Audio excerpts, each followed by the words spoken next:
ஹாய்ங்க.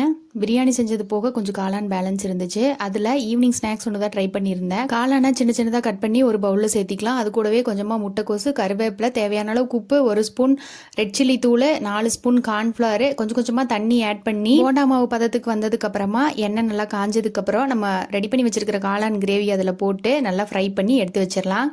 பேனில் கொஞ்சமாக எண்ணெய், 2 ஸ்பூன் இஞ்சி பூண்டு பேஸ்ட்டு, ஒரு பெரிய வெங்காயம், கொஞ்சமாக கருவேப்பிலை, 1/2 ஸ்பூன் ரெட் சில்லி தூள், 1/2 ஸ்பூன் கரம் மசாலா, அரை ஸ்பூன் பெப்பரு, தேவையான அளவுக்கு தண்ணி, மசாலாவோட பச்சை வாசனை போனதுக்கப்புறமா 1 spoon tomato ketchup, soya sauce, red chilli sauce எல்லாமே சேர்த்திட்டு உப்பு சரியாக இருக்குதான்னு பார்த்துட்டு நம்ம ரோஸ்ட் பண்ணி வச்சுருந்த காளான் எடுத்து இதில் போட்டுடலாம். இது நல்லா வெந்து வரும்போது சூப்பரான ரோட் சைட் காளான் ரெடி ஆகிடும். இது இப்படியே சாப்பிட்றத விட ஒரு பிளேட்டில் இதை எடுத்து போட்டுட்டு கொஞ்சமாக கொத்தமல்லி தழை, அதுக்கு மேலே வெங்காயம், கேரட் ஏதாவது இருந்ததுன்னா கூட அதையும் போட்டுக்கலாம். சாப்பிடும்போது ரொம்பவே டேஸ்ட்டாக இருந்துச்சுங்க. Happy cooking.